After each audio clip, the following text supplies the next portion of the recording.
মা ছেড়ে চলে গিয়েছিলেন ছেলেবেলায়। সেই ছেলে এখন বড় হয়েছে। মা তার ছেলের কাছে চাইলেন ভরণ পোষণের খরচা বাবদ টাকা। মাকে 10,000 টাকার বেশি দিতে রাজি নয় ছেলে। এমনই মামলা উঠল বিচারপতি সিনহার বেঞ্চে। ছেলের কাছ থেকে খোরপোশ পেতে আদালতের দ্বারস্থ হয়েছিলেন মা। বিচারপতি সাহায্য করলেন।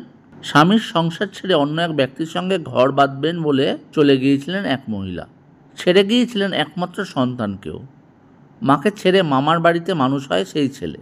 বর্তমানে নাবিক হিসাবে কর্মরত সেই ছেলে। আর সেই মা এখন অসহায়।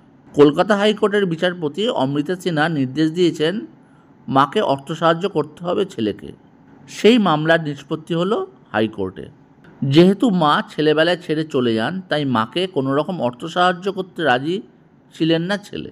ছেলের কাছ থেকে খোরপোশ পেতে আদালতের দ্বারস্থ হয়েছিলেন মা।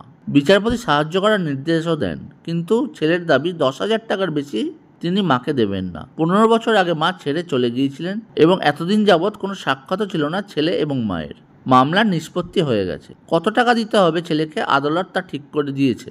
স্বামীর সঙ্গে বিচ্ছেদ হয়েছে আগেই, তাই ছেলে ছাড়া সাহায্য করার আর কেউ নেই এই বৃদ্ধার। একের পর এক রোগ বাসা বেঁধেছে শরীরে। বর্তমানে বৃদ্ধাশ্রমে থাকেন তিনি। আসলে বিবাহ বহির্ভূত সম্পর্কে জড়িয়ে পড়ার পর ছোট্ট অভিজ্ঞানকে ইন্দ্রাণী রেখে গিয়েছিলেন বাপের বাড়িতে।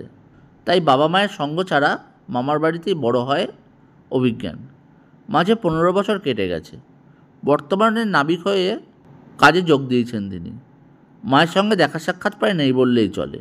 এত বছর বাদে সেই ছেলের সঙ্গেই মায়ের লড়াই হলো আদালতে। ছেলের প্রশ্ন ছিল, জন্ম দিলেই কি মা হওয়া যায়?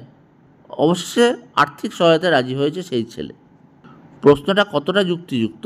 ছেলের কি উচিত তার মাকে অর্থ সাহায্য করা, না মার চাওয়া উচিত সেই অর্থ সাহায্য? মা কি ছেলেকে ছেড়ে গিয়ে ঠিক কাজ করেছিলেন? কমেন্ট বক্সে অবশ্যই জানাবেন। আর আমার এই ভিডিও ভালো লাগলে একটি লাইক, আমার চ্যানেলটিকে সাবস্ক্রাইব এবং শেয়ার করে দেবেন।